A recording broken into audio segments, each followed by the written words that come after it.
repeat it, please, okay? Because I can't hear you in some of these areas.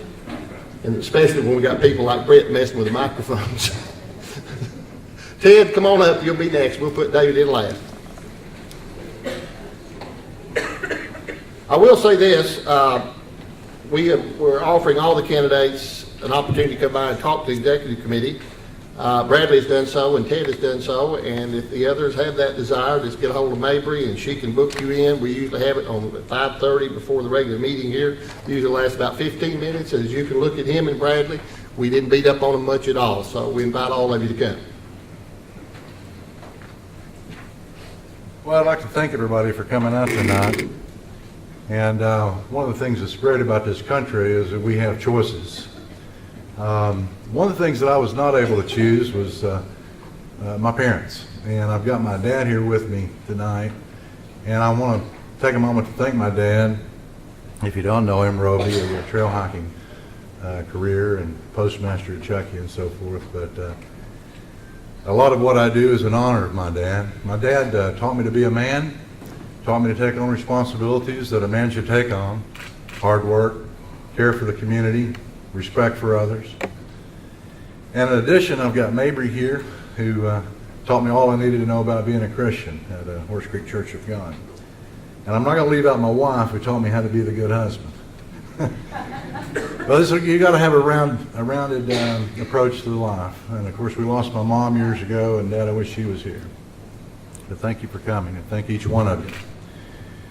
I wanted to talk for a moment about principles. You know, the principles that I've been instilled with, having lived here in Greene County. The love of God, the love of country, the love of family, the love of community, the care for one another. All of those things are what's helped make this our great country. Our county could not have survived, I don't think, if it hadn't had these underpinnings of care and love. Love being the strongest of those forces. And Mabry, I'll give honor to the Lord here by saying in all those lessons, I think the most strongest thing that came through that was that the Lord is at the center of everything. Everything flows from the Lord. All of our law, He gave us a church, and He gave us our economy. A lot of people don't realize that, but those three great things that we have built our nation on flow from the Bible. And without those underpinnings of which have been under attack for a number of years, you're going to get social ills. Now, we can point to a lot of different things that give us social ills, but a lack of moral underpinnings, in my estimation, would be the greatest of those. You know, somebody said, Ted, you can help us take our country back. Well, what does that mean exactly? Take it back to where, to what? He was saying take it back to the Democrats to give it to the Republicans, is what he was saying. And then what? Well, then the Republicans will be in charge and they can run it the way they want to do it. Oh yeah? And how's that? If the Republicans do take it back, and it's not based on the moral underpinnings that built this country to be the great nation it is, then we're no better off than them. If we're going to take it back, let's take it back to the time when we worked together as families. Work together as communities, solve our own problems. Back in our churches and back to our moral underpinnings, the things that we've lost. And maybe some of the social ills that we've suffered with over the past, many decades will dim in comparison to what we can build as a great nation in the future. You know, I think of the Patriots. I don't know if many of you realize, we think of the Patriots from the Revolutionary War days. We think every farmer, every businessman, everybody picked up a squirrel rifle and went and tried to shoot some redcoats. It wasn't like that. It was a small handful of people that were trying to overthrow the tyranny of the king. Approximately 1/3 of the people stood up and said, we've had enough. We're going to build our own country, a country the way we want it. Another third wanted to remain loyal to the king. Things are going okay, let's just try to get along. And then another third, sadly, could have cared less which way it went. And looking at our polling numbers, the numbers of people that potentially could vote in Greene County, the number that are actually registered, and then the number that actually come out, I feel like maybe those numbers hold today as they did at that time. There's about 1/3 of the folks that care enough to step up and step out and help make it a better country. If we have a goal to do today, if we have one thing, and this may be the last generation, I don't want to scare the young kids because it's all about them in the future.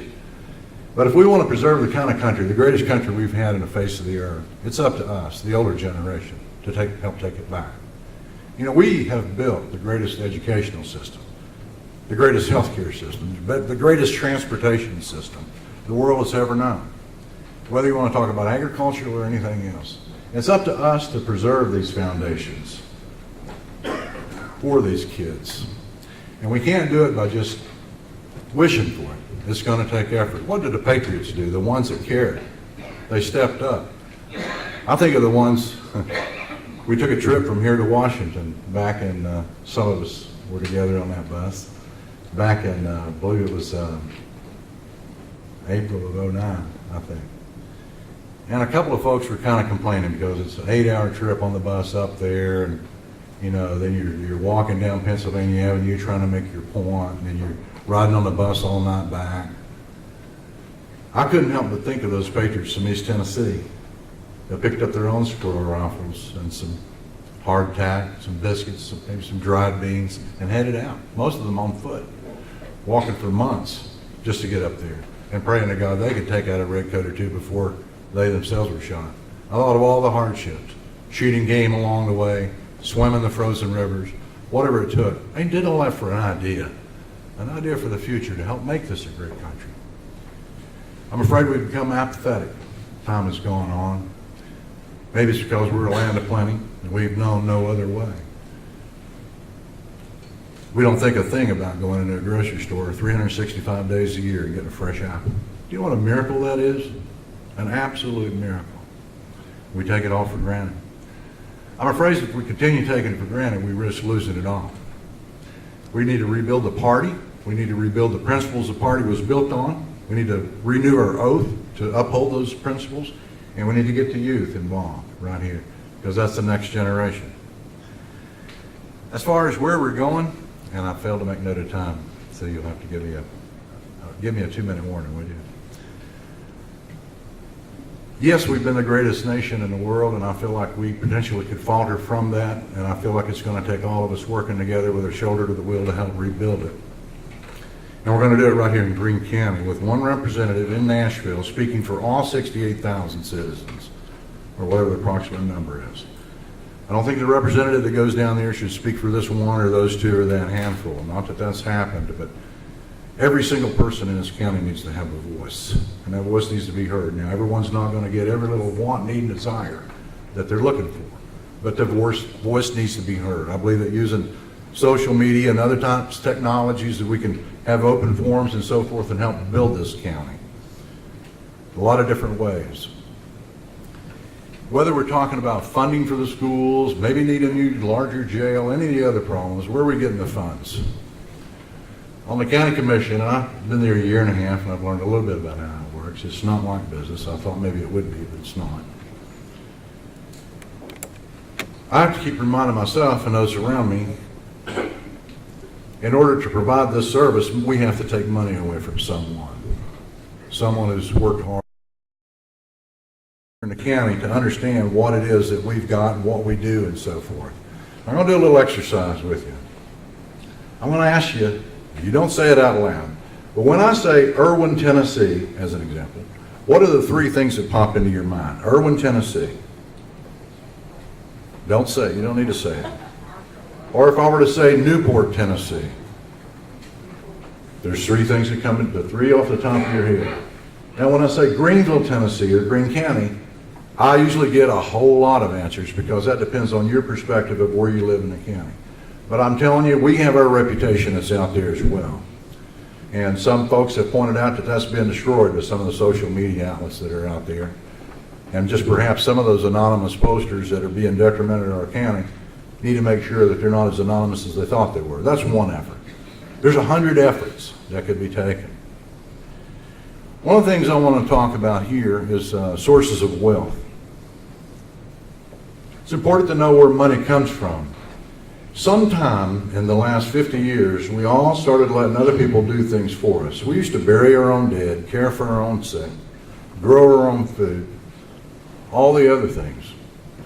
You still find the Mennonites doing a lot of this, teaching their own children and so forth. But at some point in time, maybe after World War II, we decided that others needed to do these things for us and that we needed to specialize.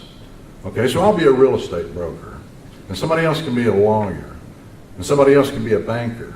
But when you need something done, you can rely on others. So we've gotten this mentality going that we need to rely on others. And so when things aren't working well for us, we look outside, we look elsewhere. Who do we look to? In this case, we're looking to the government to come. Well, the government's us. We're the government. This is a citizens-run country, and it's up to the citizens to run it. If it's not running right, we have to blame ourselves. We have allowed to happen what has happened. I've got 3 sources of wealth, and maybe if somebody can come up with one other one, I'll add it. But these are the only 3 that I can think of. Number 1 source of wealth is that something has to be severed from the earth. Coal, oil, food crops, lumber, minerals, as a primary source of wealth. Something has to be severed, they call it. Number 2, something has to be produced. Using those minerals, products severed from the earth, something can be produced and sold. A hamburger, a car, an iPod, something. And then the number 3 source of worth is service. I need an attorney, I hire this guy, he needs a real estate guy, he hires this guy, he needs somebody, we're just servicing one another. But if that's all we're relying on, we're going to wind down. And I mean wind down and down and down. Because there's holes in the bucket. I'm consuming fuel, I'm consuming shoe leather, you're consuming food. So we're consuming while we're trying to service one another without interjecting new wealth. We've got to bring new wealth into the county. No other way. Otherwise, we're going to rely on other people in the country and getting some of their money to try to hold us up. We can do this ourselves. We know how to do it. We raise a bigger garden. We plant some different crops and try that. We get innovative. We use new technologies. One idea that I'd like to throw out, because I think politicians need to be held accountable to their ideas, and so therefore need to be specific in what they talk about. As a commissioner on the Airport Authority Committee, with which I am, I've been pressing the idea of having an industrial park at the airport. Now, I didn't just, dream this up. At my little airport community out in Chuckey, which is for residential purposes, retired pilots, I've had numerous folks over the years ask me if they could locate their business there, move here from Florida or Texas or wherever. And the answer has always been, no, I'm sorry, you can't do that because it's a residential community. So when I got on the Airport Authority, I asked for, and as far as I know, it's in the plans, that there will be an area set aside for industrial use, aircraft-related industry. What that means are high-paying jobs in smaller, we're not talking about jumbo jets here, don't think that, but single engine, twin engine planes and that sort of thing. Engine overhauls, interior refurbishing, electronic upgrades, paint shops, all of those kinds of things. You know, why have we spent millions and millions and millions of dollars over the years out at the Greenville Airport? State, local, federal dollars. And if you ask anybody on the Airport Authority or any of the committee members, they'll say, well, it's for the future. It's for the future. We're building infrastructure for the future. We're trying to improve it for the future. Well, folks, I'm going to make a declaration here now that the future begins today. Let's take those dollars that were invested and use that asset for something that will benefit the community, a high-paying, aircraft-related industrial park at our airport. Now, we may need a new connector road through there. And one thing for sure, and I've been talking to some of the folks in the higher education facilities here in the county. Nothing I can announce at this point yet, but a couple of years down the road, if we could offer also with our colleges here in the area, aviation-related careers. Now, everybody thinks of the pilot. How about the air traffic controller? How about the maintenance staff? How about the logistics? How about all the different things that go along with aircraft? Now, this is just one idea with one asset that we have. We have lots of assets. Gainful employment is probably the most important thing that we can have. Bradley, you're right, devil's hands, how's it go? Idle hands are the devil's playthings. You know, we can trace a lot of our social ills, whether we want to talk about drugs and crimes and all those problems, back to a lack of gainful employment. We've got to give our future generation hope. And when they've got hope for the future, they're going to apply themselves in schools, and our schools are going to do better. We're going to have jobs coming up, they're going to have hope for not only their own futures here, but also for their families and their families to follow. I would urge that you be involved, get involved on whatever level you can. Let's get folks enthused about the future, and step up with me. We need patriots today. This may be our last chance. I've only got a few seconds. I would like to say, folks have asked me if I could to explain as quickly as possible the reasoning that I have got involved to run for state rep. And if I could ask those that came with me tonight to stand.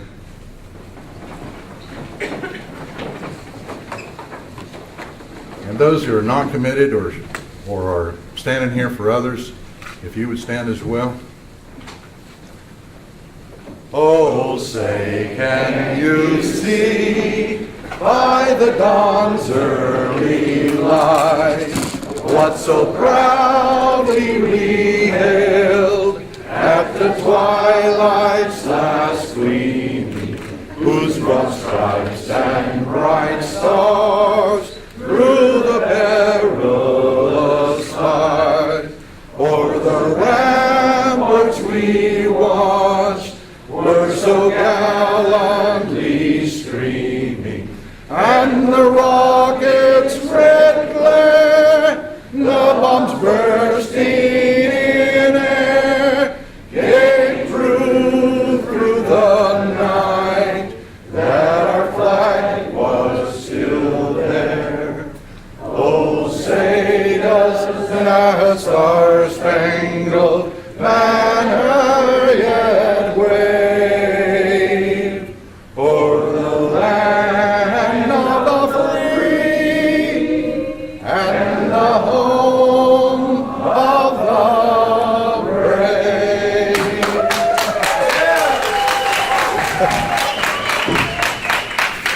I can't say any more than that. You're exactly right.